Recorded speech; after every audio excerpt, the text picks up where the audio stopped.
UFO Channel.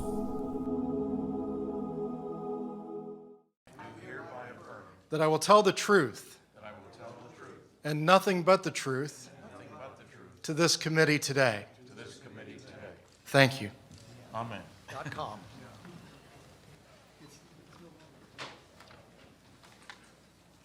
Distinguished Congresswomen and Congressmen, good afternoon. I personally would like to thank you for this opportunity to speak out on behalf of the many now passed through the portals of history, unable to speak for themselves. Men and women who have served this country selflessly and with honor, who are witnesses to something extraordinary, something beyond the human condition. Most would maintain their sworn silence for a lifetime.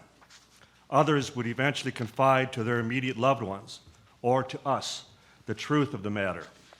Moreover, to these who this panel represents today, who so valiantly fought for freedom during World War II, who saved the world from Nazi domination, the fates were not finished with such devotion to their country.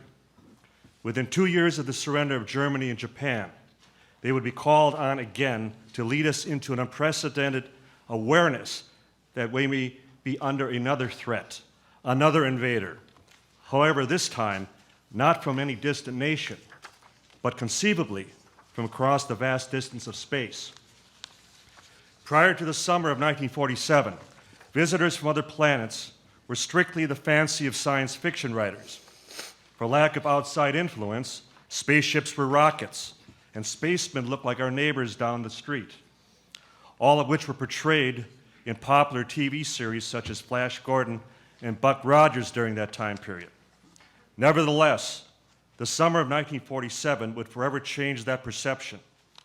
Among others, highly skilled and professional people, such as college professors, astronomers, and commercial pilots, were observing flying discs, and military fighters were scrambled on these reported unknown aerial objects. From all accounts, they outperformed and outmaneuvered the best we could throw at the newly arrived phenomenon. Their very words, flying saucers, would forever become part of our vernacular. Many assumed they were of American design. Many believed Soviet.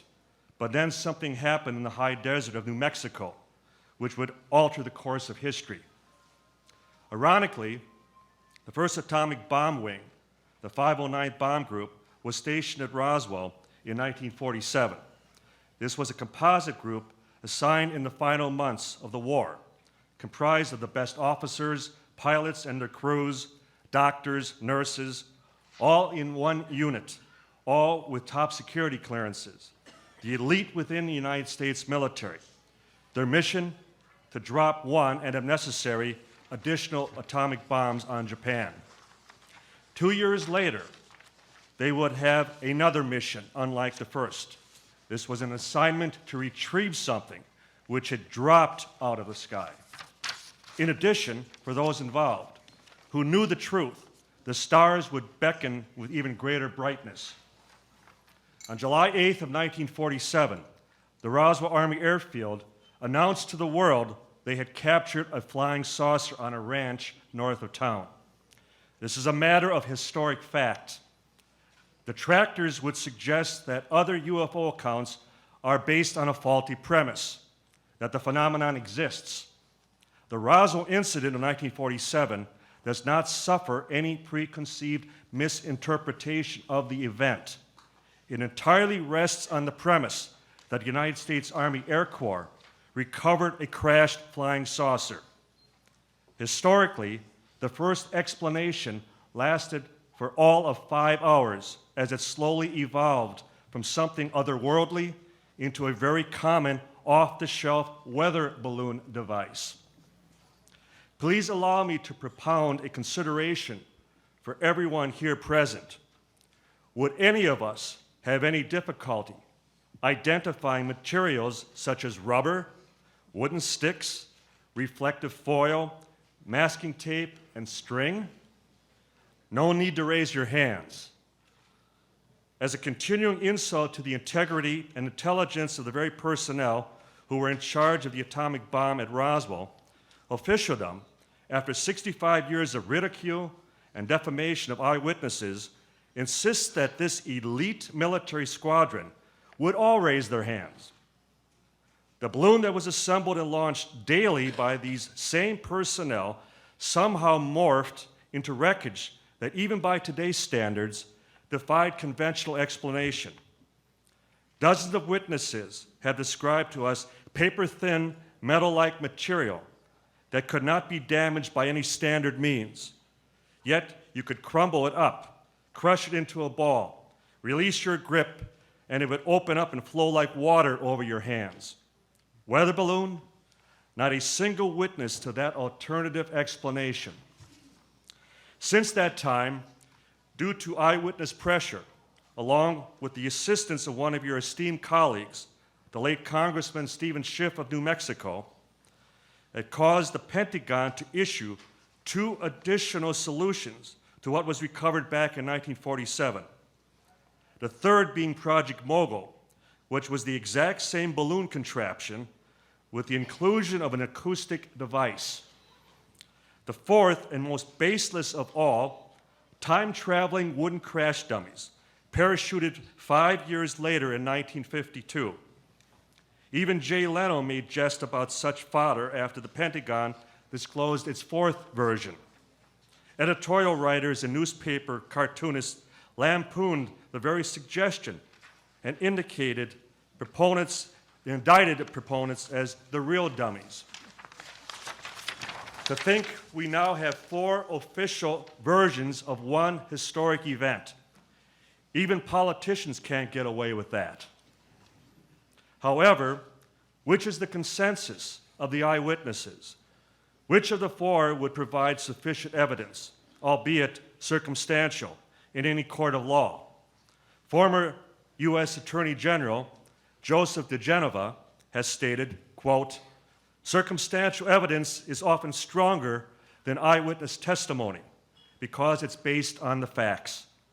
When you have footprints in the snow, it proves someone was there." End quote.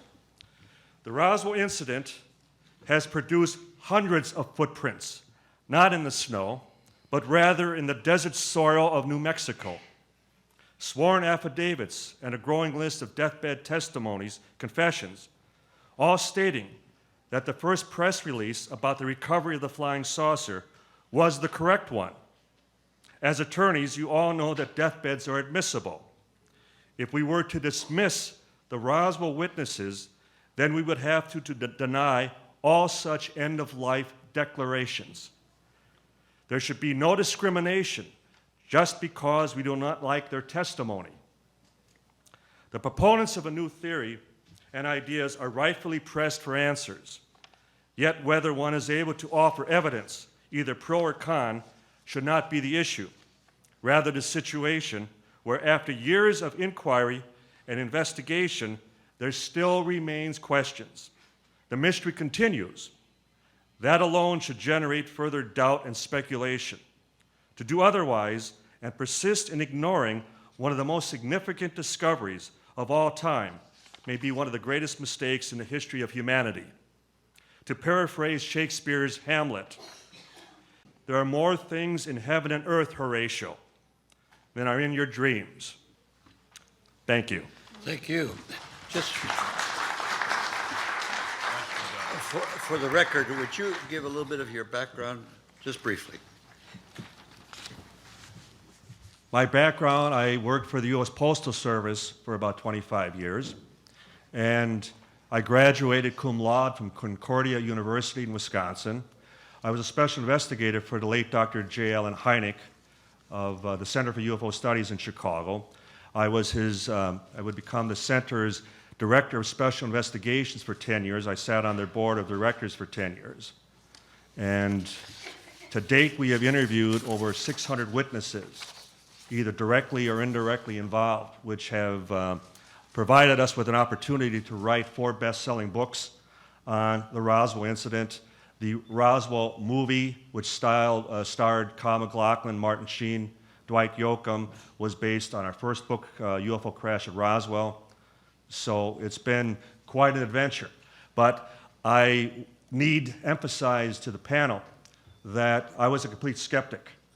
We thought we would make a single trip down to New Mexico and in a single weekend wrap this up, either coming away convinced that this was nothing more than a weather balloon or something else just as conventional.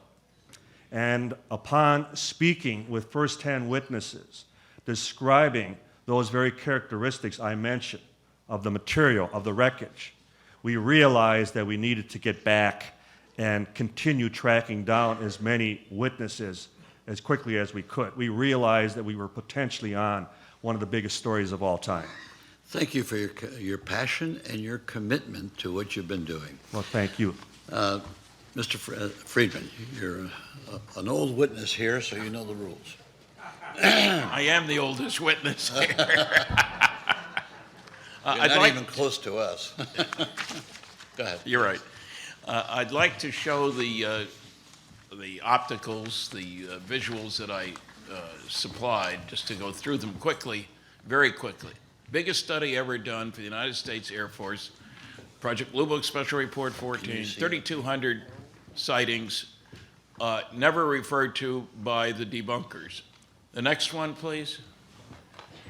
Symposium on Unidentified Flying Objects. Those are the hearings of July 29th, 1968. I was the youngest then of the contributors to that. 254 pages, well worth looking at. The next one, please. Dr. J. Allen Hynek's book. He was only the Air Force Project Blue Book consultant for 20 years and chairman of the Department of Astronomy at Northwestern. You'd think when astronomers take whacks at UFOs, they would at least look at Allen's book, but they don't. The next one. There's the University of Colorado study, 965 pages, $539,000 it cost us. The press gave the vision that this proved there was nothing to flying saucers. A more careful look at the report shows that 30% of the 117 cases studied in detail could not be identified. You didn't hear that when the report came out. So let's get those out of the way, and then we'll go on to my prepared testimony here. People have often asked me why I think aliens would want to visit Earth. I have noted many reasons. Graduate students doing their thesis research on a primitive society, mining of dense metals as we have the densest planet in the solar system, etc. But the most important to me is that I consider all civilizations would be concerned about their own survival and security.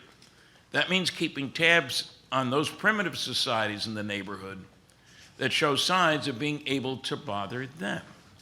By July 1947, it was clear to any aliens in the neighborhood that we have a primitive society whose major activity is tribal warfare, and that soon, less than 100 years, which is nothing on a cosmic time scale, we would be able to visit aliens out there, taking our brand of friendship, everybody else calls it hostility, the facts that demonstrate that our nuclear weapons, powerful rockets, and radar, the beginning of advanced electronics.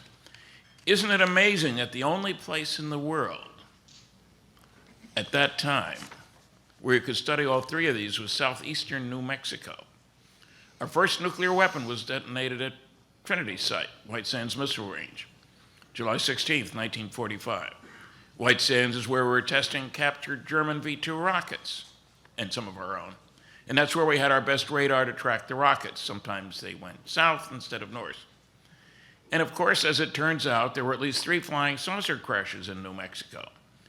In early July 1947, there was a crash near the small town of Corona, less than 80 miles from the Roswell Army Airfield in nearby Roswell. 100 miles west, there was an unpublicized crash at about the same time in the plains of St. Augustine. New book coming out this year about that, not by me. Book by Arthur Campbell. And there was a crash retrieval operation in Aztec, New Mexico in the Four Corners area, March 1948. New book is available. I was the first to hear about the Corona crash, as discussed in my book, Crash at Corona, with Don Berliner. Simple story. I'd begun lecturing about flying saucers in 1967 while working as a nuclear physicist in industry for little companies such as GE, GM, Westinghouse, etc. In 1978, I was in Baton Rouge, Louisiana, to speak at Louisiana State University. I was at a TV station to do 3 interviews to promote my lecture that evening at LSU. I'd done 2 of the interviews. The 3rd reporter was nowhere to be found. The station manager knew I had other things to do, was giving me coffee, looking at his watch. He was embarrassed, but he wanted to keep me there for that 3rd interview. Out of the blue, he said, "The guy you really ought to talk to is Jesse Marcel. He handled the wreckage of one of those saucers when he was in the military." I practically dropped my teeth. "What do you know about him?" "He lives in Houma." That didn't tell me anything because I didn't know where Houma was. It's a big city in Louisiana. And I did visit there later to speak to Jesse. "We are ham radio buddies," he told me, the station manager. "You should talk to him."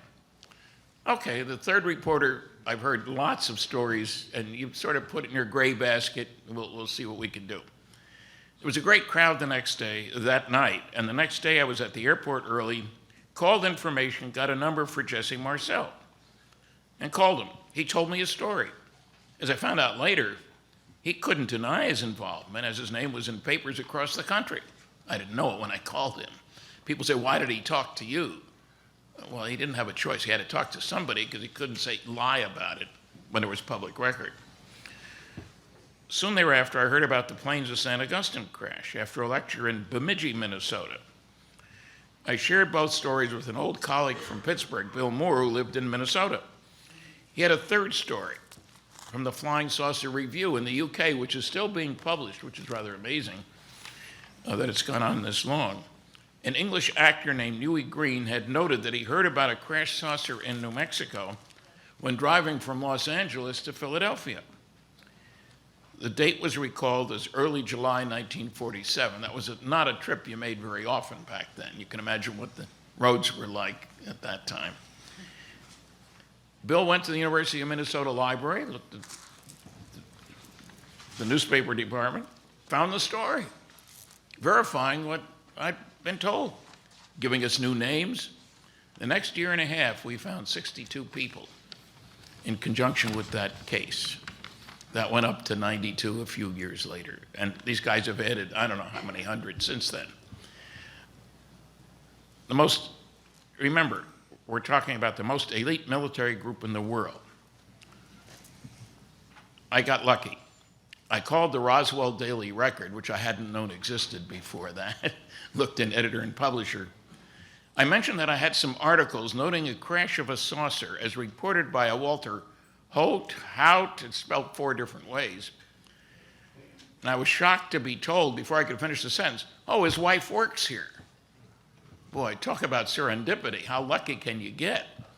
I talked to the wife, talked to Walter. He was a big help to all of us in our research on Roswell, well thought of throughout the Roswell community.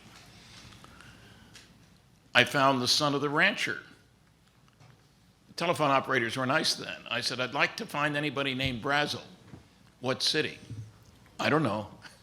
"Southeastern New Mexico."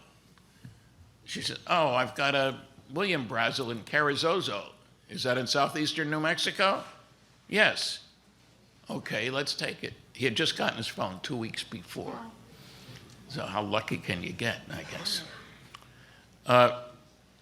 Now, one I planned. One of the people that shows up in a key picture that got very wide distribution is, at that time, Colonel Thomas Jefferson Dubose, Chief of Staff to General Roger Ramey, head of the 8th Air Force, which is where the 509th was. This is in Fort Worth, Texas. I checked with West Point. Son of a gun, he was still alive. He was in his 80s. And he was very forthcoming when I went to visit him. And Don and I went down there, and we have it on tape. I've got a DVD out there, our interview with retired General Dubose. You don't often get a chance to talk to a general about something this important.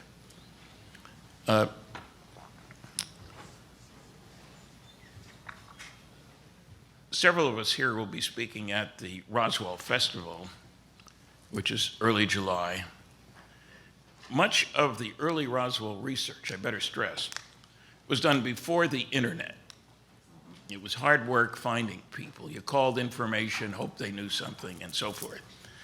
And you're very lucky that today a key witness is right here, Colonel Jesse A. Marcel Jr., a medical doctor, called back in the Army at age 68 to fight in Iraq, flew over 200 combat hours as a flight surgeon in helicopters.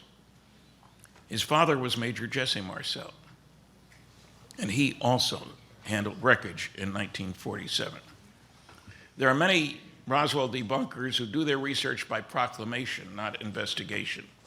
Their motto is, "Don't bother me with the facts, my mind is made up. What the public doesn't know, I won't tell them." We have all found these people. As a physicist, I want facts, not fantasy. So I am most grateful for this opportunity to be here. Thank you very much.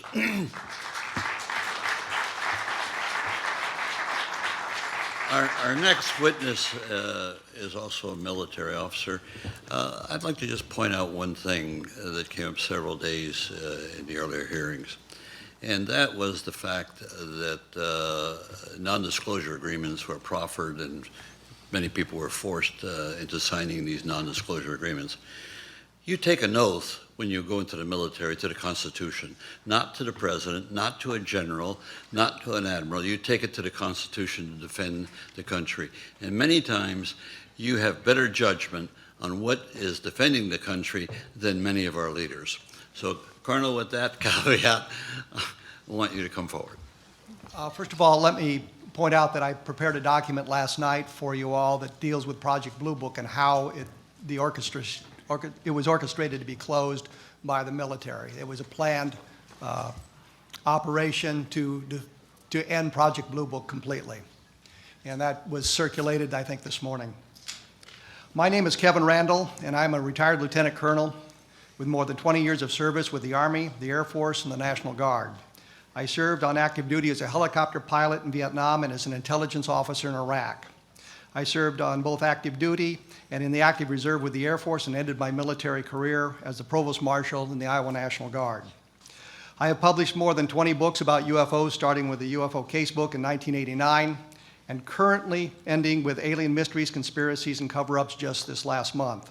I've been working on a book about what can be found in the government files about UFOs for the last several months. In 1988, I was at a science fiction convention and participated in a debate about UFOs with some of the top science fiction writers in the world.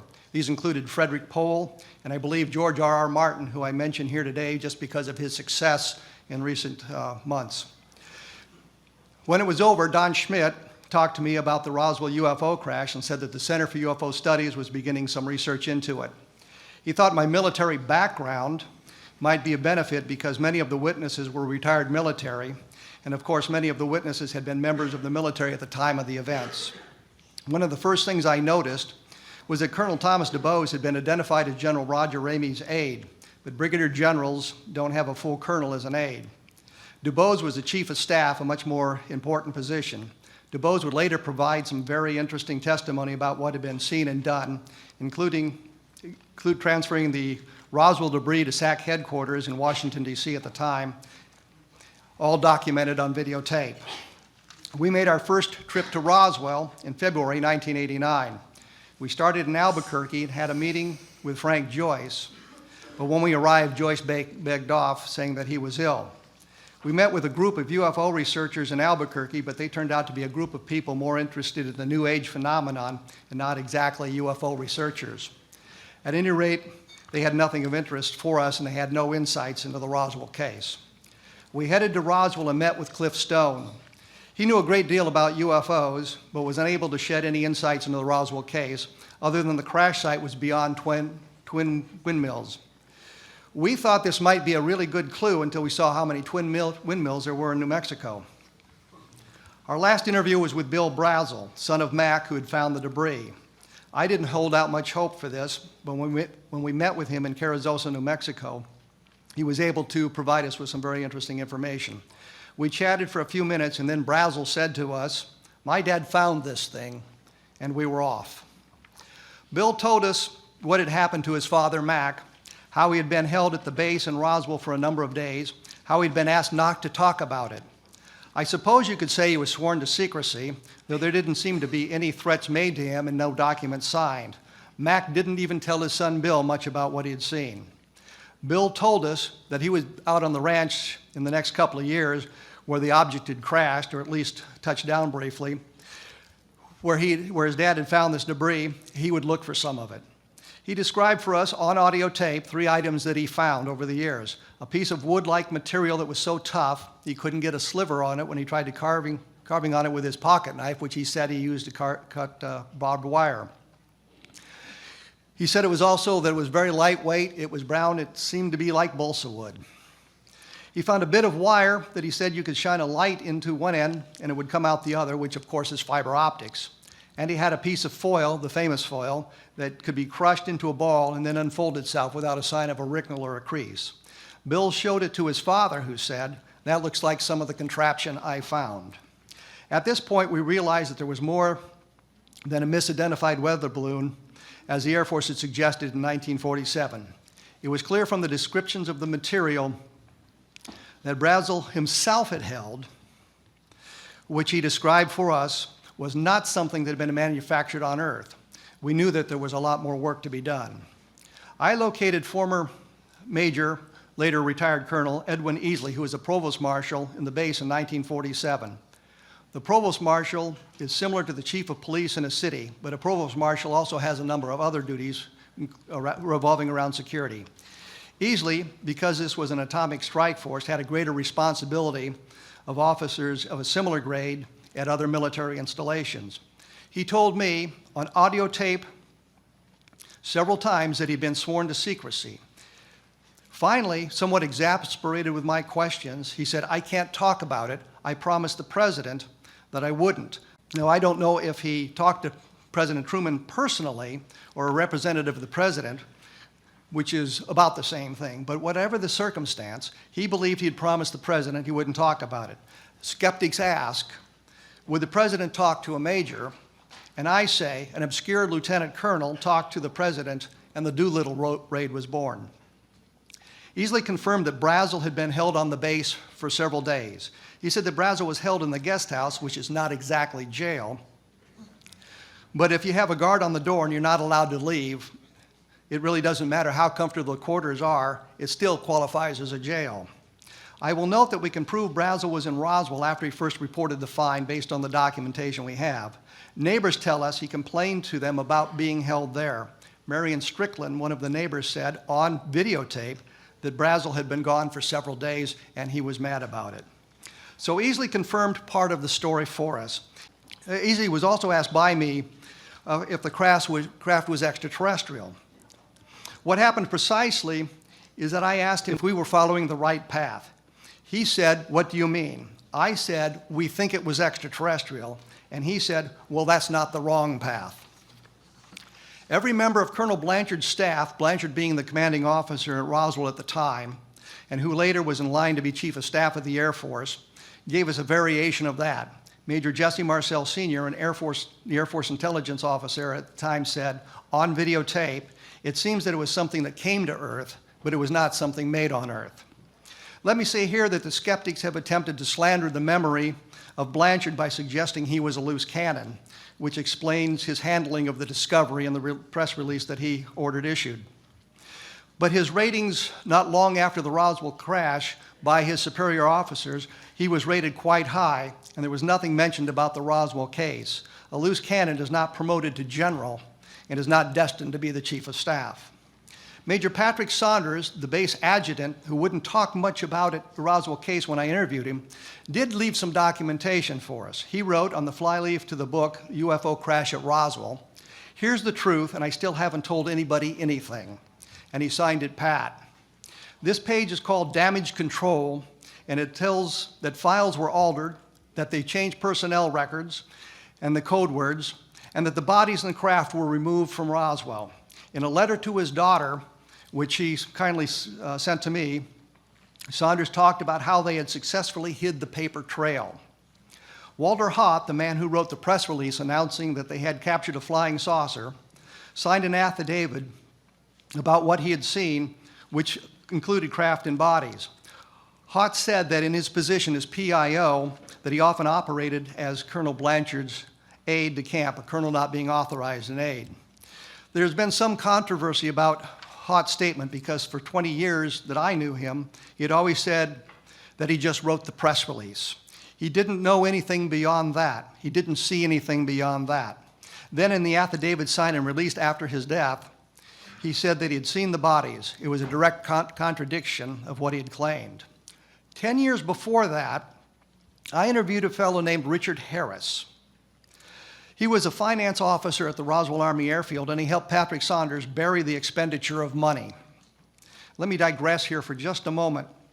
Everything has to be paid for by the military, or in the military, and all expenditures must be accounted for. You can't send an aircraft on a training flight, for example, without naming a funding source for that flight. Of course, you can have a cross-country training flight from Roswell to Wright Field in Dayton, Ohio, a perfectly legitimate expense. And you can always put the wreckage of an alien craft or the bodies on the flight without having to notice it or note it. The flight is paid for out of the training budget, and there is no need to mention the genesis of the mission, which is to take the stuff to Ohio. So Harris confirmed some of what Saunders had said, but more importantly, he told me that he'd seen the bodies, or he had almost seen the bodies. According to Harris, he was in a hangar where the bodies were temporarily located, and Hott asked him if he wanted to see them. Harris said that he put his hand on the doorknob, but he didn't turn it. This stunned me. Given the chance, I would have opened the door. But that's today in 1947. Harris said that he didn't want to see that. But it confirms to an extent what Walter Hott said about seeing the bodies. And as I say, Harris told me this 10 years before Walter Hott mentioned anything like that. Now, I have noticed I have just a minute left, and I had some interesting things I wanted to cover. But let me just say this. The Air Force claimed this was Project Mogul. The documentation suggests it was flight number 4, but when we look at the diary created by Dr. Albert Crary, who is the leader of the project, he said flight number 4 had been canceled. There was no flight number 4. There is a note that says that they had made it some kind of a test flight, but it's not part of the official record of the project in New Mexico. Mogul, by the way, was not highly classified. The equipment was off the shelf. What they were doing in New Mexico was published in the newspapers, and worse still, according to the documentation, these flights had to be announced in the FAA NOTAMs. These notices to airmen were items that could affect aerial navigation. An array of balloons, some 600 feet long, drifting along at tens of thousands of feet, fit that definition. Moore was aware of that in 1995, wrote that they had not contacted the FAA because they didn't expect this mythical flight number 4 to leave the restricted area. I wanted to mention one final thing, and I see my time has expired. But on July 8th, they made the press release. On July 9th, according to the newspapers, the United Press reported, reports of flying saucers whizzing through the sky fell off sharply today as the Army and the Navy began a concentrated campaign to stop the rumors. The question is, what happened to make them stop on July 9th when they had published everything else? I will say this, in 1947, the Air Force said what fell at Roswell was a weather balloon. When they made their investigation in the mid-1990s, they said they lied about this. It wasn't a weather balloon, it was a weather balloon. They just changed the name. It counted a cluster of balloons. It was nothing special about them. They were just weather balloons tethered together in a long train, but it did not answer the question. Why did the service members at Roswell fail to identify it as such? Why could they not identify a weather balloon, no matter what name you apply to it? Thank you very much. Thank you. And thank you for the brevity of your statements thus far. I want to clear up something because we've got 3 Marcells there, and we're talking about your father, who was a major intelligence officer. Is that correct? Yes. Okay, then you're a colonel in the Army that was a medical doctor in addition to that, and then you've got your son. You would be Marcel number 2. He's Marcel number 3. Okay, now, and your position at this point, and then we've got Denise, who I presume is your wife? Sister, okay. So we got the whole family here, and we're going to get testimony from all of you. Appreciate that. And so, Colonel, please proceed. Yes, sir. I'm the son of Major Jesse Marcel, who was the intelligence officer for the 509th Composite Bomb Group based out of Roswell Army Airfield in 1947. The 509th, as you may recall, was the squadron who entered the war with the atomic bombing of Hiroshima and Nagasaki. My dad's credentials obviously were very impressive. In the course of his career, he was not only one of the few officers selected for the 509th, but he also went to radar school and also was a staff member of the Air Force intelligence officer. The radar school was important because in that he would have been very familiar with all kind of weather balloons and radar targets and the paraphernalia associated with this kind of a device, weather balloon or mogul balloon. But a balloon is still a balloon with off-the-shelf material. I myself followed a career in medicine, graduating from the LSU School of Medicine in 1961, and I joined the military shortly after my graduation and internship. My first taste of the military was being stationed on board the USS Renville, which was a troop transport ship destined for Cuba.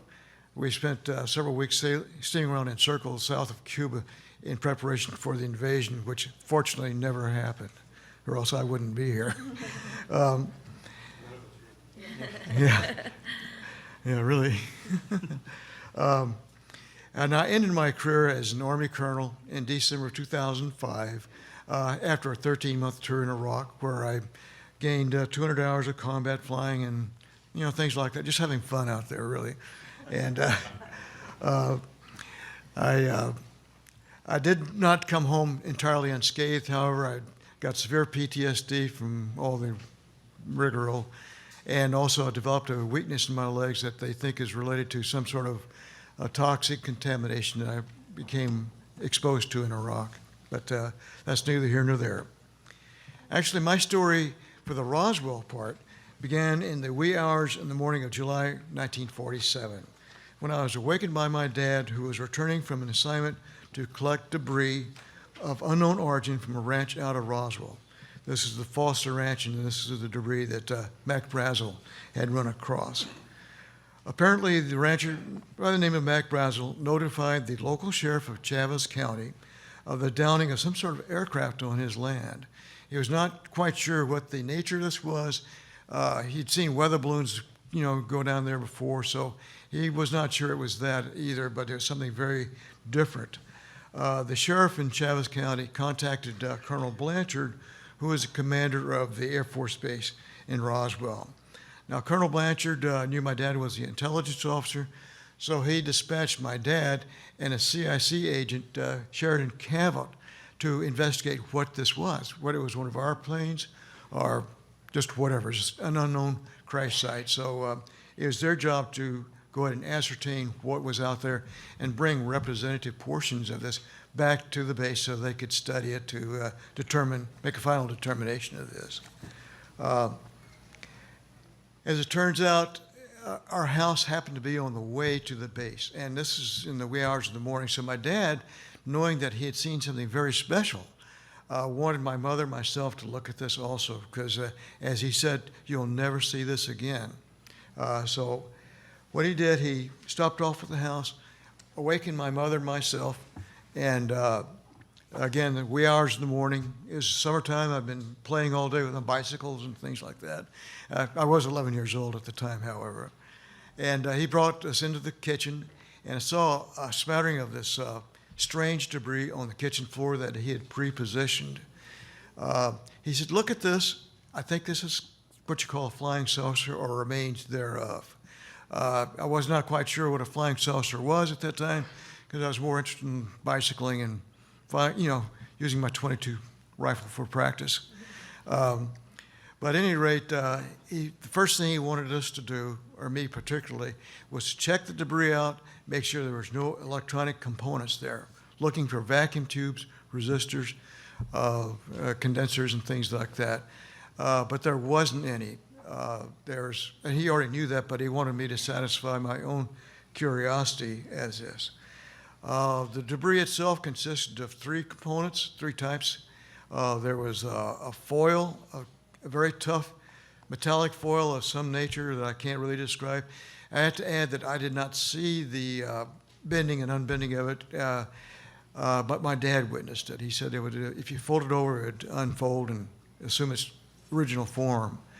In addition, there was a black plastic debris, like a broken phonograph record. But the strangest thing I saw was, as being passed around right now, was this is a replica of one of the I-beams, or the beams I saw in the wreckage. In that, you'll note there's some symbols written along the inside surface of this, and they're a purplish violet hue, semi-reflective of light. But this is basically what this was. Is this a replica? Or Yes, sir, this is a replica. If it was original, I wouldn't have it. Well, you never know. That's why we're asking. That's right. So, but anyway, my dad drove the debris into the base that night. I think it was that night or maybe early next morning, where he was assigned by Colonel Blanchard to fly the material to General Ramey's office in Fort Worth. This was flown in the belly of a B-29 under armed guard. So my dad, I then saw a picture of my dad taken in General Ramey's office, holding what was obviously a radar target. They'd already switched the debris. And the look on his face is quite telling. He says, "You got to be kidding me. This is not what I saw, and this is not what I saw either." But at any rate, that's where the cover began, in General Ramey's office. So when my dad got home, he sat my mother and myself down and said in no uncertain terms, "You will never talk about this. This is a non-event." And yes, sir, I was an Army brat, so I was following orders. So I never discussed this with my friends or anybody else until after Stan Friedman interviewed my dad in 1978. Great. So Thank you very much. yes, sir.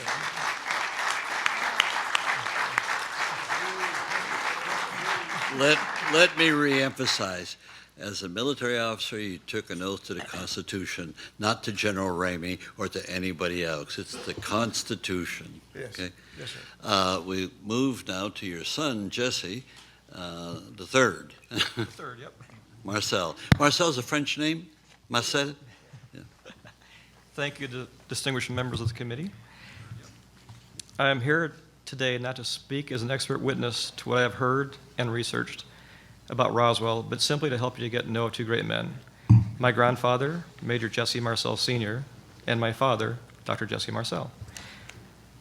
My grandfather was a simple man who just wanted to lead a simple life. Closer to the mic, please. Oh, sorry. I could restate that. My grandfather was a simple man who just wanted to lead a simple life. Starting at a very early age, when he wasn't helping the family with the farm, he would sneak away to find parts to build radios. Later in his life, before entering the war, he would use these skills to build a ham radio that would become a lifelong passion. He would spend endless hours chatting with people from around the world. Things would change rapidly as we were pulled into the Second World War. On his own accord, he went from his job as a civilian draftsman to join the war effort, where he excelled in his duties from the very beginning. His superiors recognized his aptitude towards problem solving and sent him to intelligence school.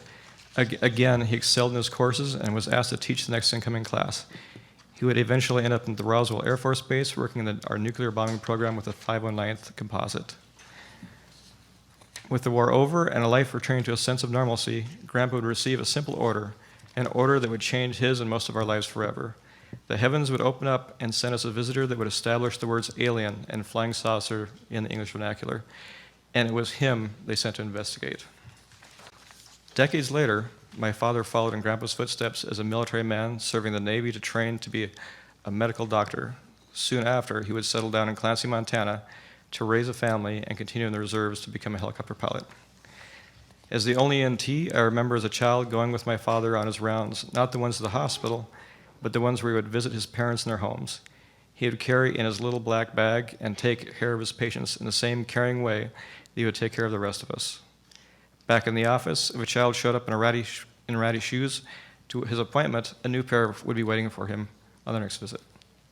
I remember very fondly watching him not only build a oscilloscope, but his design and construction of a computer guidance system for the oscilloscope long before there was such a thing, at least on an amateur level. He would spend endless hours wrapping small green glass switches that would eventually become the brain. In the summer, we would all pile into a van, RV, or whatever form of transportation that we'd have available to us and head to home in Louisiana, where my grandparents had lived or had returned to live out the rest of their lives.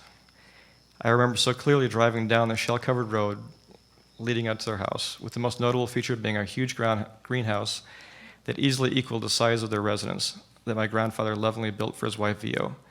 My grandmother had a green thumb like no other. My father would send her a tomato plant that would barely survive the short Montana summers into immense vegetation that would reach the floor to ceiling. Each morning, my grandfather would lead me to his shop, occupying a space between the house and the garage. He'd reach up into the rafters and pull down fishing poles that had been there for decades. These poles were not made of fiberglass, but of bamboo, very simple but effective in their trade. I recall leaning against a table saw in his workshop, watching him attach the reel with a hand that was missing a digit from some long ago battle with that same table saw. He would add the weights and the bobber from 2 rusty old tackle boxes and finish the session off with showing me how to delicately hook the worm without injuring myself, although this was not always the case. We'd make our way to the back door and out on his lawn that ran up against a bayou. After a couple of casts, we could sit back and talk and enjoy each other's company. My grandfather's other great obsessions were sports. LSU provided the teams that he most favored and occupied his weekend TV viewing hours. I'll always remember Grandpa as a gentle giant who somehow lived the life of a Southern gentleman who would be at least partially responsible for changing the way people of our world would look into the night skies and think to themselves, maybe, just maybe, somebody was looking back. Today, I share these same stories I learned as a child with my own kids. Roswell is a new topic of conversation between the kids and their teachers in elementary school. The legacy will go on. Thank you. Thank you very much. And now for your sister. Well, first of all, I also want to thank the committee for taking the time to listen to our family's history. My name is Denise Marcel. I am the granddaughter of Major Jesse Marcel Sr. and the daughter of retired Colonel Dr. Marcel Jr. My grandfather was the first military officer at a UFO crash site in Roswell, New Mexico. While there, he collected some of the crash site debris. He was so amazed by the characteristics of the debris, he decided he had to show my father and grandmother. And whatever it was that they had seen, it has had a great impact on our family. When we moved to Clancy, Montana in the early 70s, my father built a telescope in our backyard. Now, this wasn't one of your average, ordinary telescopes. To start, he dug a hole in our backyard the size of a small room. For months, I remember my mother and us kids helping him polish this very large mirror. From there, he began constructing the telescope, including building a rotating dome. This was a telescope that was later loaned to the Helena Astronomy Association, and he had built this from top to bottom. My dad, who was a man who had witnessed something, this was a man who was driven. That telescope opened up a whole new world for our family. It was around the age of 9 that I first became aware of UFOs, not only because of the telescope, but also because there were times my father and us kids would camp out at night specifically looking for movement in the skies, hoping to catch a glimpse of a UFO. One has to remember, we didn't have the internet then, and UFOs were not discussed like they are today. I do not think that my parents would lead us to believe at such a young age that UFOs existed if my father and grandfather had not witnessed something extraordinary. In January of 1997, I accompanied my father and Kent Jeffries to Washington, D.C. for a hypnosis session that Dr. Neil Hibbler would conduct over the course of 3 days. Dr. Hibbler was one of the world's leading experts who used hypnotic regressions for forensic purposes. I had been very fortunate to be able to participate because I had just been certified as a hypnotherapist. The sessions were successful. While under hypnosis, my father said he couldn't believe how vividly he could see his dad. I saw the emotion in his face and how it touched his heart seeing his father so clearly that day. During the sessions, my father recalls being woken up by my grandfather telling him to come and look at a piece of a flying saucer, a term in which most people, including himself, was not familiar with. When asked about the materials, my father's descriptions did not waver from what he had been describing throughout the years. One of the more interesting facets of the debris descriptions are the symbols or hieroglyphics that my father had seen on the I-beam. While under hypnosis, the facts remained the same. Just like when he was a child, he motioned grabbing the I-beam and holding it above his head to get a better look at the purple reflecting symbols.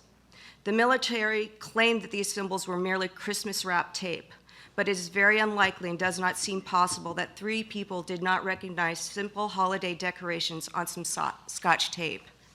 Another interesting fact my father recalled was that soon after the incident, his father told the family never to talk about it again, that it was a non-event. Now, why would they have to remain silent about a weather balloon? It doesn't make any sense to me. It has been said that since my father did not remember anything new from those sessions and did not remember seeing any exotic debris, electronic components, or anything that resembled motors, which they were specifically looking for, this material could not have been from a UFO, that the material was just too mundane. I believe this argument works against itself, because if it had been some radar device, there should have been some very basic electronic components, and it would have been mundane. Therefore, my grandfather would never have brought it home to show his family. The only explanation that he brought this home was because he was very excited about what he had found. My grandfather and father were very dedicated military men and always followed through with their orders. They both remained silent to the public about the incident until my grandfather had been approached by Stanton Friedman nearly 30 years after the event. During interviews, my grandfather was asked about the materials, and he would say, quote, "It was not anything from this earth. That I am quite sure of," end quote. These words would change the course of the Marcel family. The reason he was ordered to go to the site was because he was an intelligence officer familiar with all of the materials used in aircraft and travel. He was very qualified to make an assessment of the crash site debris. And for the record, my grandfather had nothing to gain when he spoke to Stanton Friedman. He just felt the same way that I do, that the world should know the truth. It has affected my family's life in so many good ways and some bad. But because of this, I was also given the greatest gift of all, and that is to have an open mind. I feel that sometimes agendas are put in front of our rights of being citizens, and not everything that the government has told us is the truth. Because when it comes to the Roswell incident, I believe my grandfather and my father. Last and certainly not least, it is my hope that from my father, my grandfather, and all of the other wonderful people who have found the courage to step up and tell the truth this week will be given the respect and recognition that they deserve. Thank you. Thank you.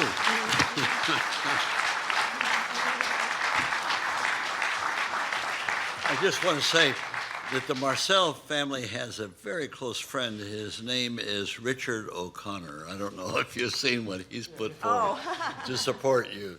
So he's a friend of yours. I want to now turn to for the members' sake, we have 7 minutes that we can delve into with these people. And I'll first turn to Merrill Cook to start the process. Yes, that's right. I'm getting it. Thank you, Mr. Chair. Donald Schmidt, I'd like to start with you. You said that you went down to New Mexico with an idea of doing something in the fiction area. You weren't really much of a believer. No. But it changed your mind. That was Kevin Randall and myself, correct. And what changed your mind is you said you met with firsthand witnesses. Correct. Now, I'd like to know what year that was. That was February of 1989. Okay, and could you tell me who those firsthand witnesses were that you met with? Dr. Randall had mentioned specifically it was the son of W.W. Mac Brazo, Bill Brazo Jr., and we could also add his wife Shirley, who were both first-hand witnesses to the material. So you talked to them on that occasion? We had the opportunity at that time and many times thereafter, including other members of the Brazo family. What we could also point out is that Bill Jr., the son of the rancher, was fortunate enough to discover additional remnants from the crash months thereafter, especially after heavy rains, pieces would wash to the surface.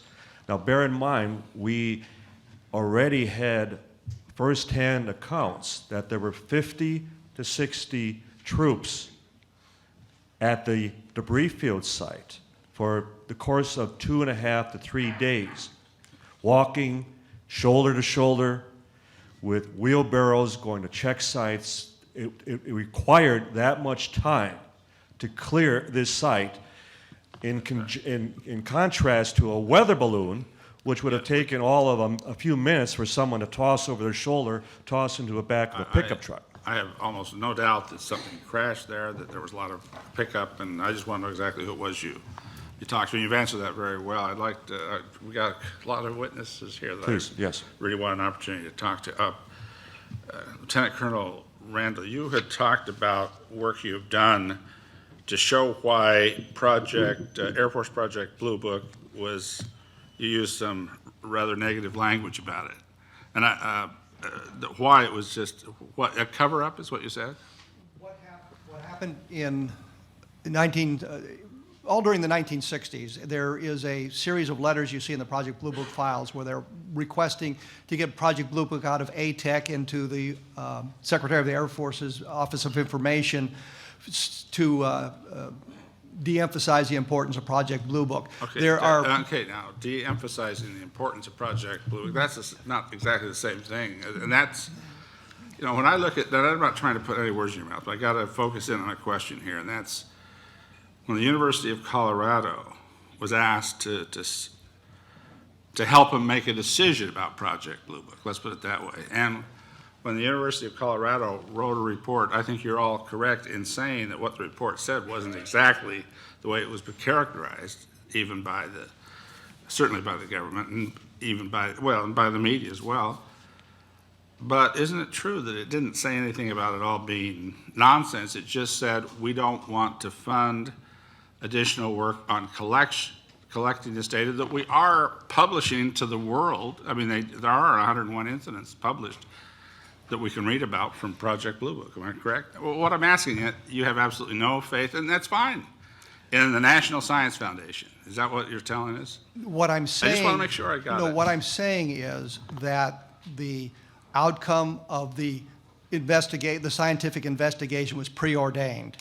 There's a letter from Lieutenant Colonel Hippler to committee members at the Condon Committee at the University of Colorado saying, this is what we want you to find. They haven't investigated a case, they haven't looked at anything, but here's what we want you to find. You have to say something nice about the Air Force investigation. Yeah. You have to say that it does not affect national security and allow us to close it down, because if you don't do that, we're going to be stuck with this for another 20 years. And Now, so the University of Colorado pulled the wool over the National Science Foundation folks. Is that what you're telling us? yes, And they just during didn't the get it. investigation, They couldn't figure out that maybe there was influence from the Air Force on what Colorado they was. didn't care. What they were, the whole purpose of the Condon Committee was to end Project Blue Book and stop the Air Force investigation.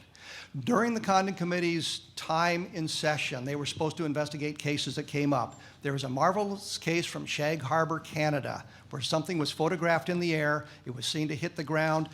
United States Navy responded, the Canadian military forces responded, and there's even evidence that the Russians responded.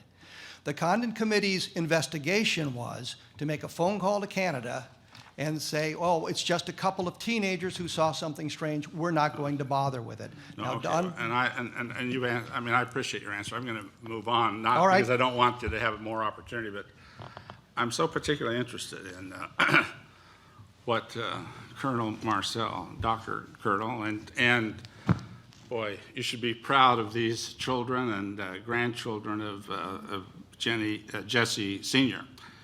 You have done a wonderful job in establishing, you know, just that story about the fishing pole. You're talking about an honest grandfather. I mean, that came, you didn't have to even use that word. The way you described that, and to you too, Denise.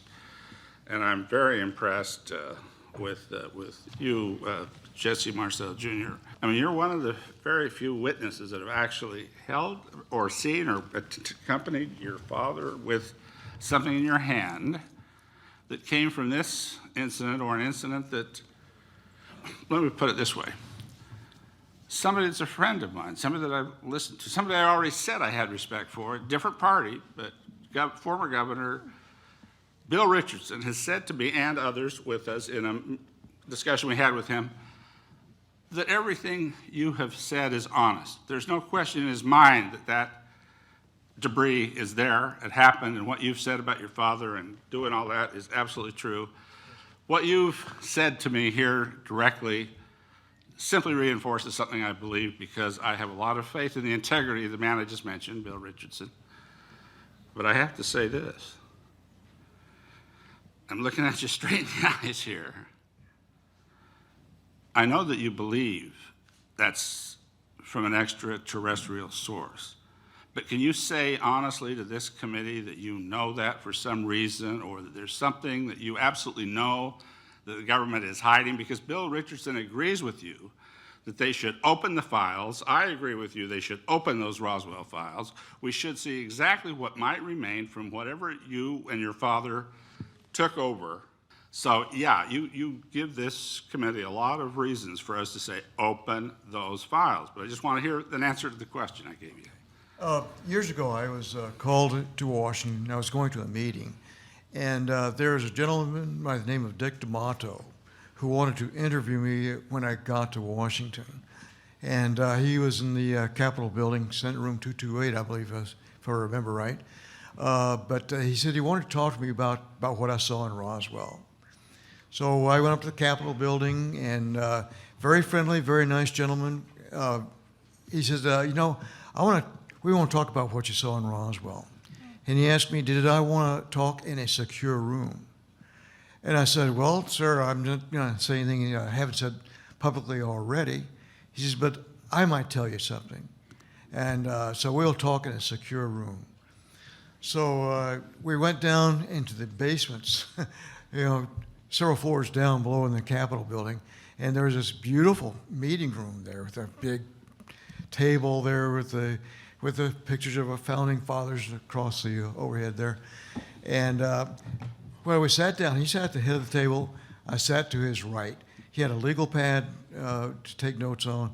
And there was a book on the table, too. It was called Majestic. It was a book by Whitley Strieber, which actually is a fictional account of an established fact there. And he said, this is not fiction. So he admitted to me right there, this is not fiction. This is a story about the Roswell, in a fictionalized version. And so it's the conclusion you came to after you had a chance to listen to some people that had analyzed some of that material. Am I Yes. correct in that? Yes. And I'm not necessarily saying you may have been right or wrong on that. I'm just wanting to know how you arrived at your decision that you believe it is from non-terrestrial sources or extraterrestrial sources. Well, this is the first time somebody in the in the sanctions of our government admitted to me that this is not fiction, the Roswell. And I said, I know it isn't. So when are you guys going to tell the public about this? And he said, well, if it was up to me, I'd have done it yesterday. But he says it's not up to me. I'm just here to investigate the cost of the investigation, cost of keeping it secret and all that. He said, in reality, there is, and these are his words, that there's a black government, which sounds really conspiratorial, but that's what he said. He said, they have control of the debris, and they answer to no one, they're not elected, and they have unlimited funds to spend. And he said, they're the ones who have it, and they have control over it. So you can tell me what that meant, but that's what he said. I obviously don't, but thank you very much. Yes, sir. Thank you. To all of you for testifying. You did a great job. How long, I look at what happened at Roswell as something that happened a long time ago, and that there was some put down of it, and there's been some fun made out of it, but that a lot of people, because there was enough information and enough facts out that a lot of people believed that something happened there. Am I way off base? I'm just trying to think back a few years because it hasn't been in the paper recently, but that's my recollection of that incident, that there was enough proof that we knew it was something other than from the United States. Yeah, Donald? As I'd mentioned in my opening statement, I like to emphasize that we had the good fortune of working with and having enlisted the late Congressman Stephen Schiff of New Mexico, who pushed for congressional hearings on this very matter through the early 90s. Right. And so much so that he had sent 3 separate letters to then Secretary of Defense Les Aspin, which all went unanswered, which only intrigued him and raised his curiosity all the more as far as, well, what are they hiding? I'm just asking, as the late Senator Barry Goldwater, and even his request to General Curtis LeMay, can I at least see the file? To which LeMay said, hell no, and don't ever ask me again. So we're in good company, whether we're talking about Goldwater or Schiff or even former presidents Bill Clinton or Carter, who also would lament the fact that they could not get the truth about Roswell. But getting back to Congressman Schiff, in his failed efforts, as the press itself became more interested as to who would win this tug of war, because he was being stonewalled not only by the Secretary of Defense, but also the White House, Right. and then the branches of the military. And he had assurances, specifically from the Air Force, that should they find anything in their files, he would be the first one. Well, as Newsweek magazine very aptly put it, as though a preemptive strike, they called a press conference here at the Pentagon, and Colonel Richard Weaver, as Colonel Randall mentioned, in putting out the Project Mogul theory, same balloon. It was just a redesign of the same balloon explanation. And I'll never forget how I called up Congressman Schiff here at his office in Washington, thinking that, well, that would end that relationship because he would have to accept that new explanation, that new solution to the Roswell mystery. And his immediate response to me was, Don, they're a bunch of damn liars. And he had assured us, and you know the history, he assured us that with his reelection coming up that we would then resume the effort. Well, he would die shortly after his reelection, age of 51. We don't read anything into that except that we lost a tremendous ally. And in that, there was a lot of that publicity, the fact that someone within the government was actually sticking their nose under the curtain, under the tent, and for nothing more than asking to see the files, and still being turned down, still being told, just as Senator Goldwater, hell no, and don't ask. There was debris. I mean, it crashed. There was debris, and talked about touching the debris, and that it was not something that you'd ever felt or done before. Is that still around, the debris from that? Not with us, it isn't. That's the problem. We don't have the debris. We don't have pieces. What happened to it? Right field, which is not right Patterson. Probably got sent to right field when we know that it got sent. Okay. Where it went from there, whether it went to Area 51 or who knows what, we don't know. The security curtain slammed down very quickly. How That's quickly what afterwards? How, I mean, 5 hours. how many? 5 hours. From the actual announcement of the recovery of the flying disc, it evolved, as I mentioned, within 5 hours into the weather balloon. In fact, as Stanton mentioned, and we have Brigadier General Thomas DuBose, who is even in 2 of the pictures with the substituted weather balloon. He stated that the balloon was a hoax, that part of it. They were ordered, as he described, to get the press off of the general's back, off of General Ramey's back. They were the ones who substituted the balloon for the real material. And when you have a brigadier general going on the record actually stating that the official government explanation is a hoax, you would think it would get the media's attention. Right. And that's also the dilemma that we have had with the very conception of the investigation of the Roswell incident. The fact that, well, why don't the witnesses come forward? Because just as Jesse's father Just imagine, at that time, he was a lieutenant colonel. He was the head of intelligence of the 509th Bomb Group. Again, I can't use the word enough. The elite within the military. Head of intelligence.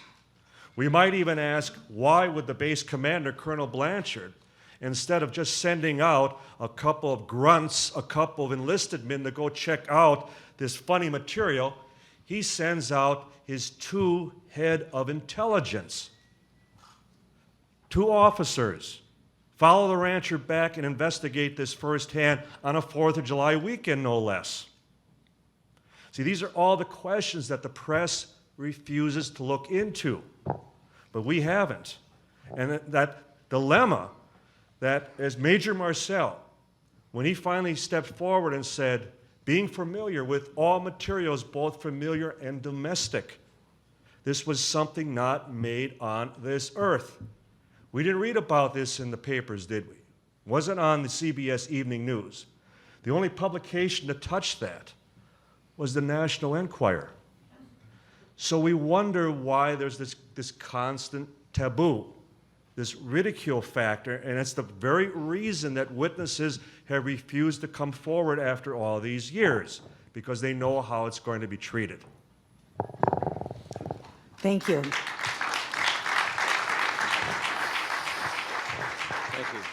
I want to ask Colonel Randall, what is the significance of the July 1947 Roswell incident, in that we also had a significant one in July of 1945? Tell me, what is the significance?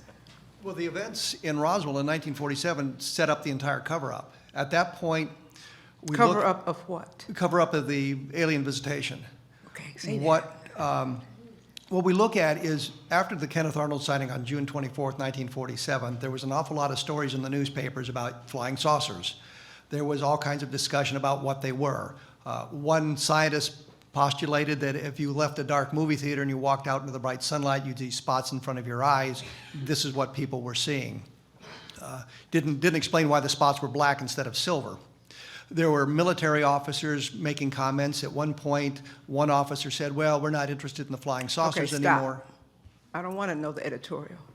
I want to know what about the Roswell incident began the cover-up, you just said it, and no, don't give me the editorial part. Just stay on that part. Stay on the scientific part right there. What happened at Roswell, the cover-up of the alien, whatever we think that is. I hate that word, but whatever that is. Why, and yet, even yet today, why? In 1947, we'd just come out of a war. We are worried about our competitors in the world. If we can exploit this find, discover the propulsion system, discover the materials, how they work, we take a huge step ahead of our competitors in the rest of the world. So in 1947, it makes perfect sense. We don't want people talking about this.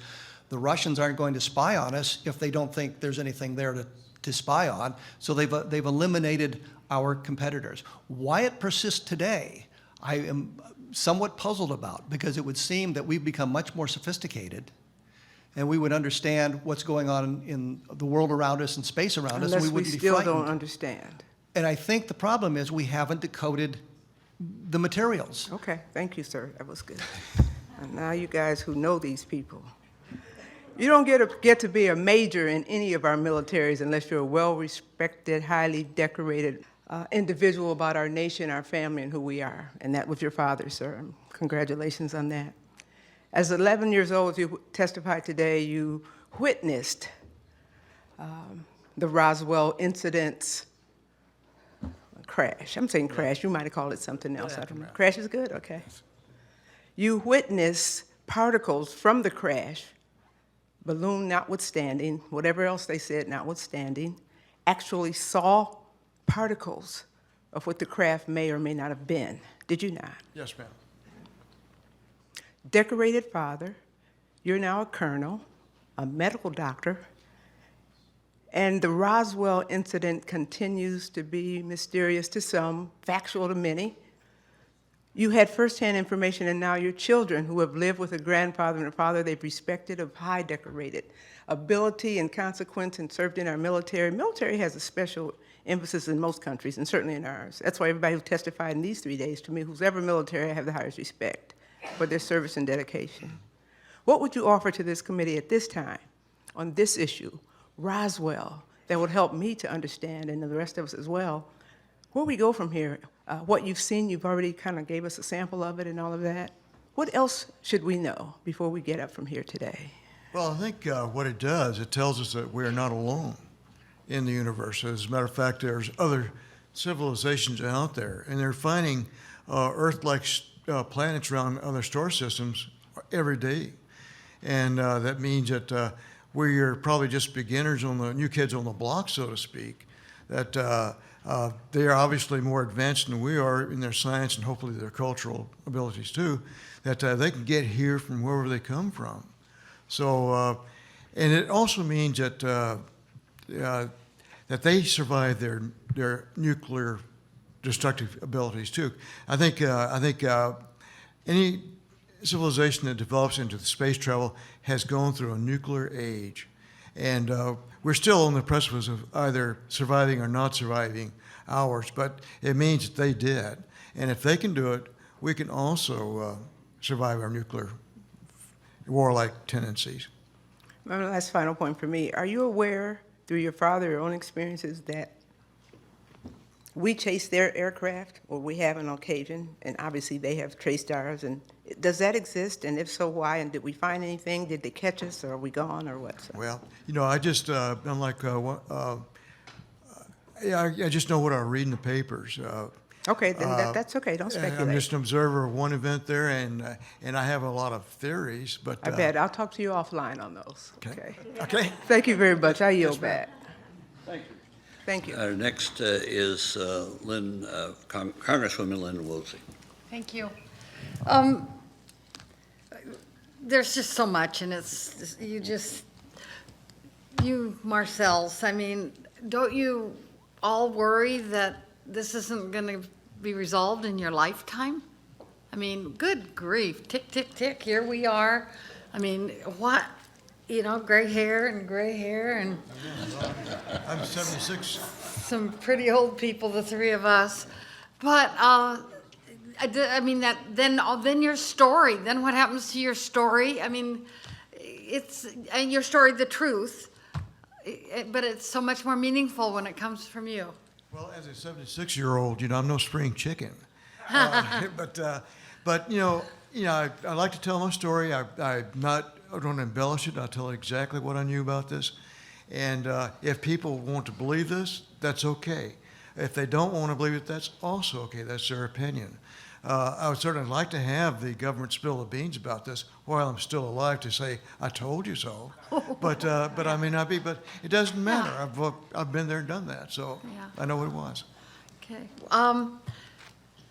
All of you experts, how many actual ETs have been, I'm going to start saying that instead of the big long word, have been involved in starting with the Roswell and the 2 years before? Wasn't there an actual, living being, living something as part of that crash? Before, you said that somebody was offered to go in and see, you know, the remains of something. The story was Walter Hott, as the public information officer, had issued the press release saying that they had retrieved a crash flying saucer. In the years that followed, he just said, all I did was write the press release. Right. Upon his, Don Schmidt and Tom Carey put together, working with Walter Hott and his family, put together an affidavit to be released after he passed away, giving much more information. And he talked about having actually seen the bodies of the aliens and more about that. The important thing was this Richard Harris, who was a financial officer at Roswell in 1947, told me long before Walter admitted to that that Walter had taken or seen him in a hangar and said, if you want to see something really incredible, it's beyond that door. And Harris didn't want to go in there and see the bodies, but it was the body of the alien craft. The other part of the question is, did one survive the crash? And there has been testimony from a number of witnesses, yes, that one survived the craft and was in captivity. And I hesitate to use that word because it really wasn't in captivity, but it was held for a number of years. And can you think of anything that would be more lonely than that? You're an alien creature on a planet. You have absolutely no possibility of getting home. You're dealing with a bunch of sentient beings that do not understand you, your culture, or your language. And you're stuck on this planet without any hope of rescue. Sounds like a Steven Spielberg movie. Right. But the point is, there is some testimony that suggests that one may have survived for a period of time, and I believe the date of its supposed death was Well, in since 1952. then, okay, there, since then, One of the things beyond firsthand witnesses to the materials, to the wreckage, to the characteristics that even by today's standards defy conventional explanation, have been, and sadly, but also much to the credit again of the witnesses, in maintaining that sacred oath to the Constitution, that so many of them, to their very deathbeds, before they would finally confide to their spouses, to their children, and invariably, they all talk about the little people, the little men. They all describe either having been out at the site and having witnessed the bodies, or they were posted at the hangar, P3, Building 84, at the Roswell Army Airfield, where they were on guard, and they would observe the wooden crates being assembled and the bodies being placed into these boxes before being shipped out. shipped out to where? Well, we have the documentation, again, and we have the eyewitness testimony, Wright Field in Dayton, Ohio. Okay. We have the late Brigadier General Arthur Exxon, who was with Foreign Technology Division, which did the testing, the reverse engineering of captured weaponry and armory from World War II. So it made perfect sense that you had something crash of either foreign or something beyond that design, it would go to foreign technology. And Exxon described, not firsthand, but that he was aware of the fact that when the materials from Roswell arrived, when they came in, it was the first impression, because no one was able to recognize this wreckage, that it most likely was Soviet. But after it was tested, he described that there was a unanimous consensus that the materials had to be from space. So any of that recently? I mean, that was quite a while ago. We've conducted to date 3 archaeological digs at the debris field site, the very site that had this huge debris field that canvassed an area of almost 3/4 of a mile long, hundreds of feet wide. Where is it? This is just outside of Corona, New Mexico. It's about 65 miles northwest of Roswell. This is where the rancher first reported the find and then led the 2 intelligence officers, Major Marcel and the head of counterintelligence, Captain Sheridan Cavett. Okay.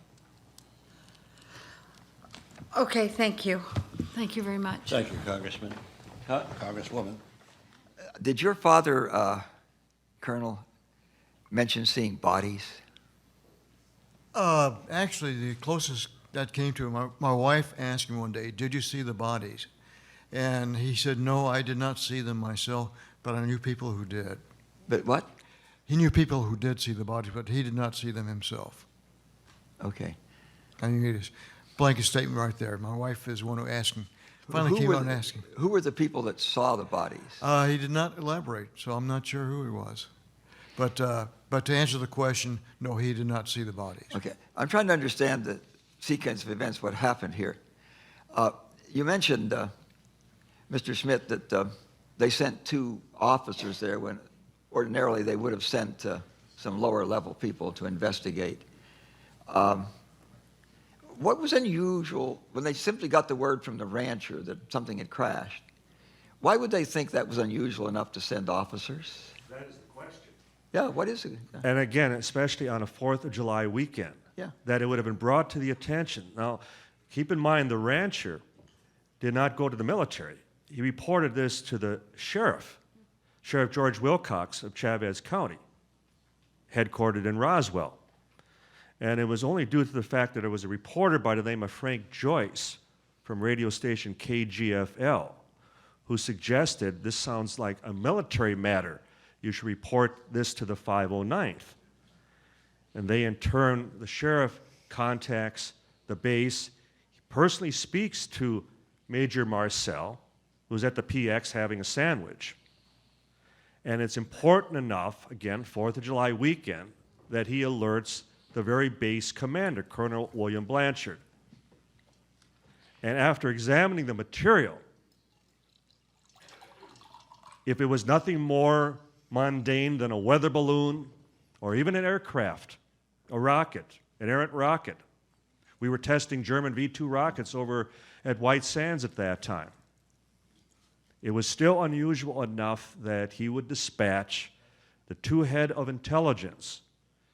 And we believe the reason he also sent the head of counterintelligence, plainclothes, Captain Sheridan Cabot, was in the event it was something foreign, that he would be the most capable of identifying it if it was something foreign. Did the rancher go to the site before the military? Yes. Okay. He was the one who first discovered But the we debris don't field. know specifically what the rancher reported.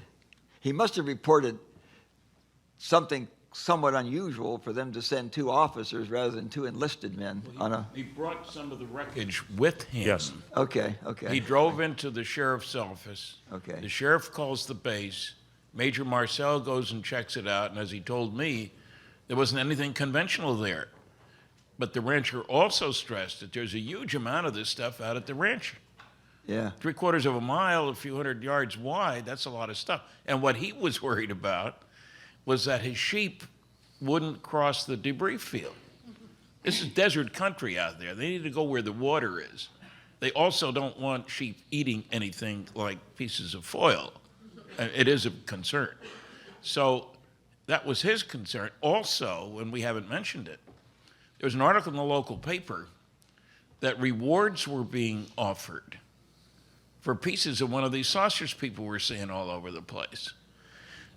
And when the rancher went to Corona and talked to his buddies there at Corona, that's where they did shopping and stuff like that. This is out in the middle of nowhere. They told him about the reward. You had to go try to collect the reward. And we have stories, and I don't know how we can confirm them, that the rancher suddenly wound up with some money after all this. He certainly was entitled to the reward, and the military said, no way, Jose. Was he also sworn to secrecy? Do we know that? The rancher. 2 years later, when his son, Bill Jr., had recovered enough pieces to fill up a cigar box, and his wife, Shirley, even described how he'd come home for dinner after working the ranch, and he kept this one piece in his leather chaps, and she would describe how he would take this piece out, and she'd watch as he'd try to whittle on it and poke through it, and then he would crumble it up, crease it, fold it, and every time he'd lay it down, it would just smooth right out. 2 years later, there's a knock on his door, and there was a military captain and 3 non-commissioned officers. We know what you have, and you will give it to us. So he turned over the box of material. This was 2 years after the incident. They mentioned to him, according to Bill Jr., that just as your father swore that he would not say another word about this, and should he ever discover any more material, he would contact us immediately. We're asking the same of you. We should mention one other thing here that I think gives an idea of the scope of the concern by the military here. We have heard testimony from the daughter of the rancher of the sheriff, I'm sorry, that she was staying with her grandmother. It was a grandmother. There was a show on television about UFOs. And the grandmother says to the granddaughter, you know, the reason your grandfather didn't rerun for sheriff was when that saucer crashed, the military came to him and said, if you ever tell about what you saw, we will kill you and we will kill your family. She was horrified. You didn't believe them, she says to her grandmother. I was there. I believed them, was the answer. So, you know, sure, it's a little story, but we've heard it. The granddaughter was a teacher. They were, how shall I put this, threatening. Could the gentleman from Maryland yield just 30 seconds to clear up one question that's, and anybody that can answer this. Can anybody here give us the name of any person that would have been at least the age of 18 or older in 1947, who at the time, in a similar way to how Jesse Marcel Sr. said he had received these kinds of materials and they had these certain property traits, which he said almost immediately to people. Is there anybody that, other than, or even a child, or who, can you give us the name of anybody who said they saw a body? They saw bodies. Back in 1947, the name of any person that you've got in, you know, you've written, or you've studied this. We should mention we that talked about, you know, and I know that Mr. Marcel said that he knew people that had seen the bodies, but he never said he had seen a body. I just want to make sure that we have a witness, if we do or if we don't. I just want to know that could give the kind of credibility on the question of bodies, which was talked about rather freely a few minutes ago. In the same vein, who has seen a body and said so back in 1947, 48? That's my question. If you're looking for documentation from 1947, we simply don't have it. If you want the name of somebody who was there in 1947 who saw bodies, then we have lots of names. Major Edwin Easley, the provost marshal, mentioned to his family that he had seen the bodies. He mentioned they quizzed him about it when he was very gravely ill with cancer about that, and he said, oh, the creatures to them. Of course, I asked who had seen the bodies and said so in the same time period. That Nobody was asking those questions in 1947. Wait, nobody was asking about debris either until Mr. Marcel said, I've seen this debris. Precisely. I brought it to him. We have. Are you saying that nobody said anything about bodies back in 1947? Nothing. It was only until way later? That's. I just want to know. That's I mean, probably an I don't accurate know. statement. There's probably I'm an accurate statement. on the issue is what I'm. What you have to understand is after the story broke in the newspapers, the military got everybody out of town. Marcel is not, if you're a reporter and you're looking for Major Marcel, you can't find him. If you want to talk to Mac Brazel, you can't find him. Mac Brazel saw the bodies. Just reclaim my question, just so I make sure I'm clear here, what I'm trying to ask. Hey, the Army, the Air Force, they could have been covering up from less than day one. They could, from the first second. That's not what I'm asking about. I'm asking, was there any person at the time? And maybe they can't because of a cover-up, even at the time. I'm just saying, is there the name of anybody, living or dead, who in 1947 it was documented that they said, and at that time said, not on their deathbed, not later after they had some other situation, but at the time said they saw a body. That's my question. I understand the question. Yeah. I understand the question. And the answer is no. We have no documentation from that time frame when they saw the bodies. What we have are the people who were there, who later on talked about it. Most of these people didn't come forward with their tales. I apologize for taking all.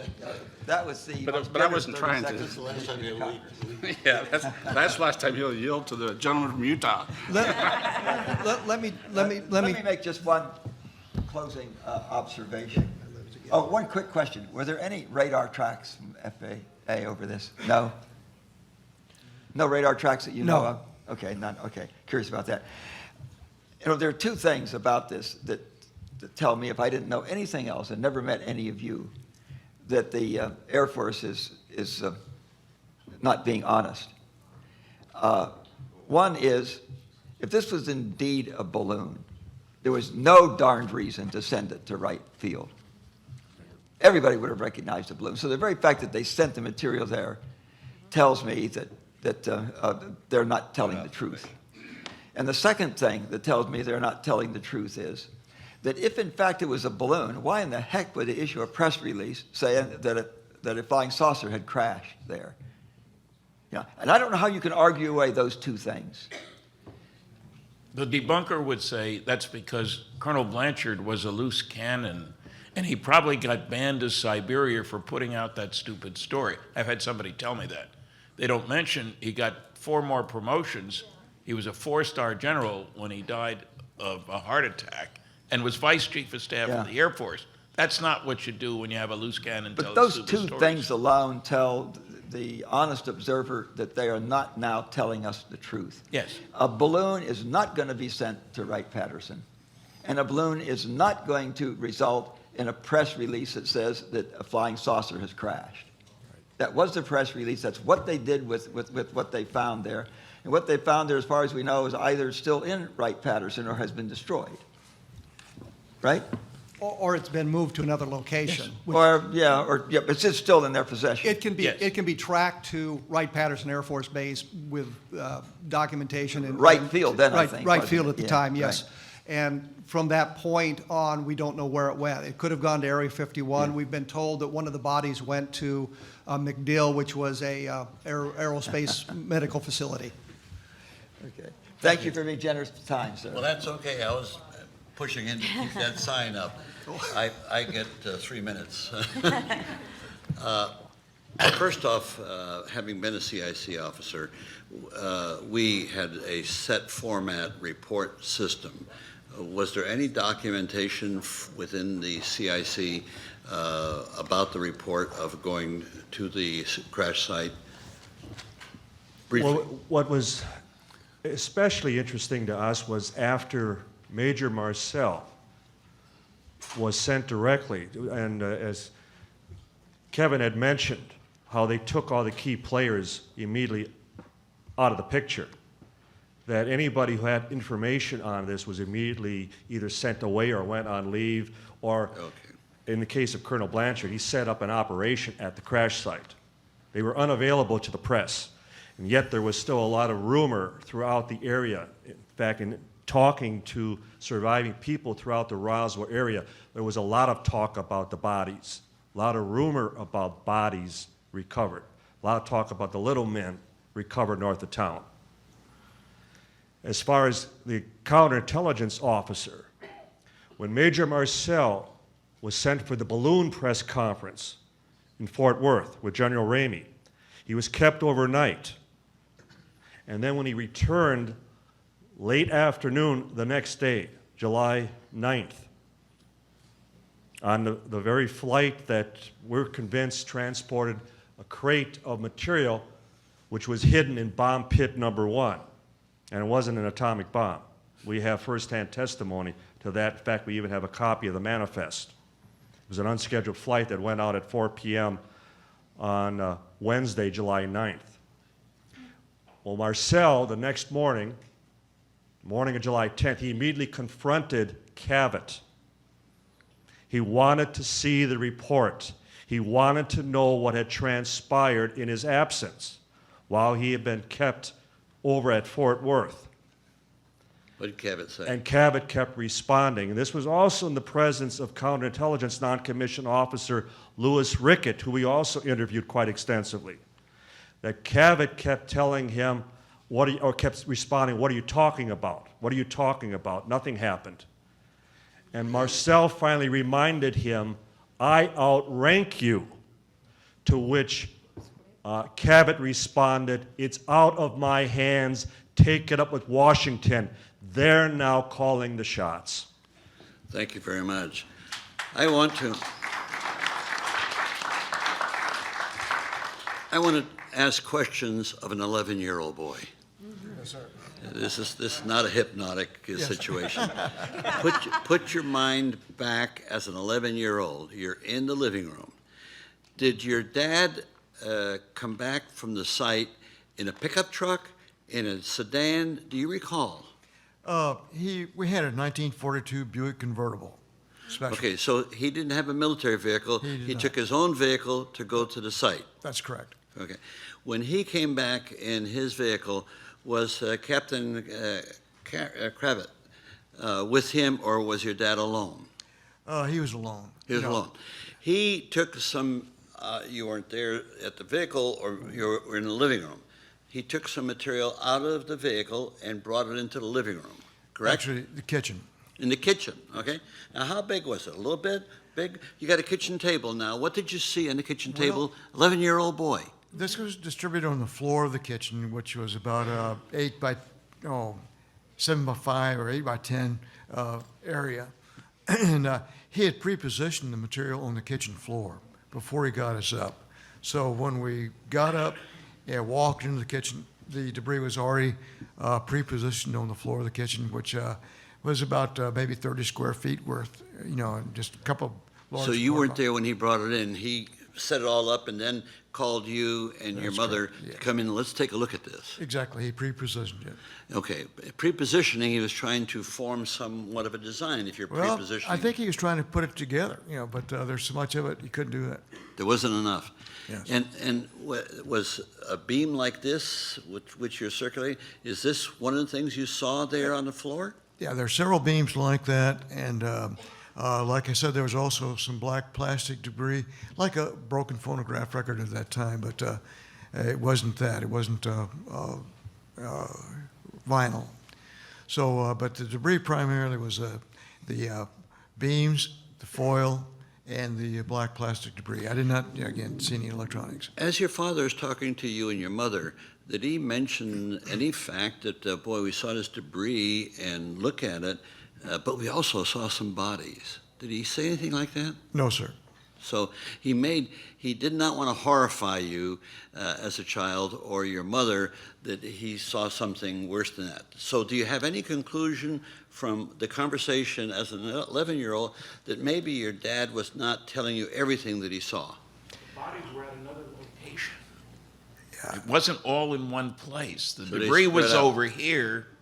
The crew compartment, call it what you want, was someplace else. Very good. That's a good addition, but I want to stay with the 11-year-old boy. Yes.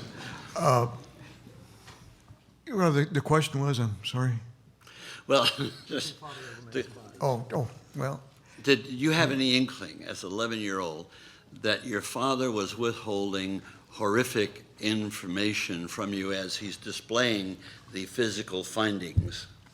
he kind of kept things close to his chest, so I'm not sure what the internal thoughts were on this, but he was very adamant that we were not to talk about it. That we were going to what? That we were not to talk about this. But he kept things close to his chest.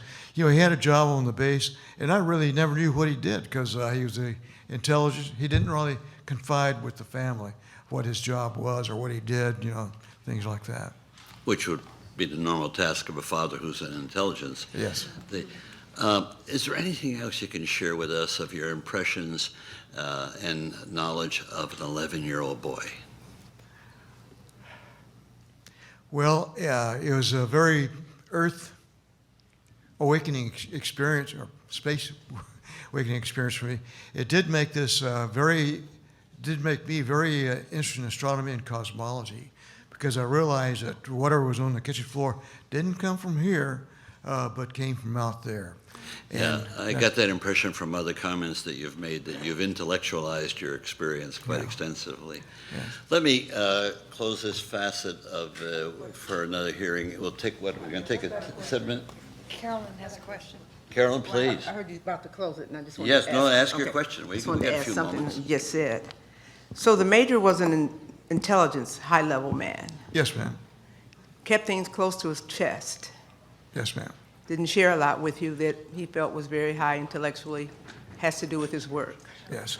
But, Okay. I'm gonna let you answer this.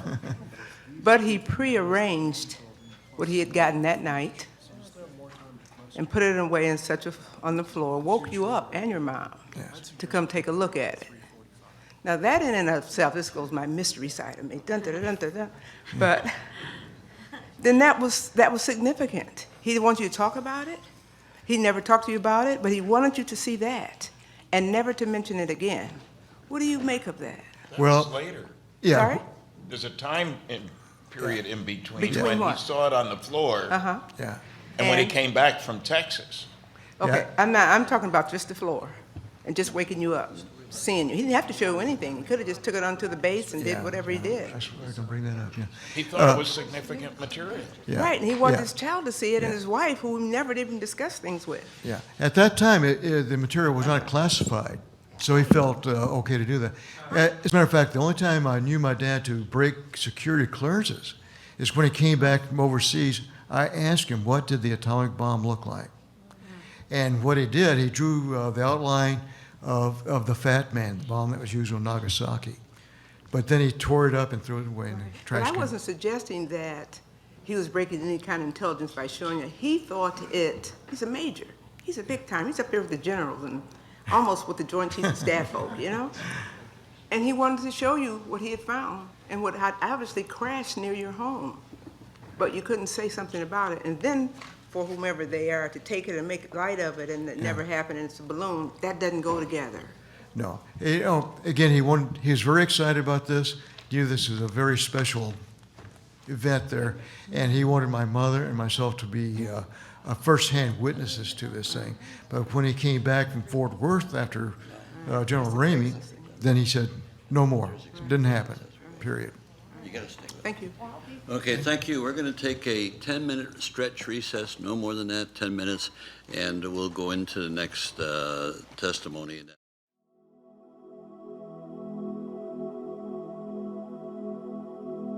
We'd like to ask for your input. Share your opinion and expertise with us in the comments after watching the video. If you're a subscriber, you'll always get a heart from us as a small thank you, and we'll pin your important post to the top where everyone will read it first. Just make sure you've already subscribed, like the video, and mention both at the beginning of your comment.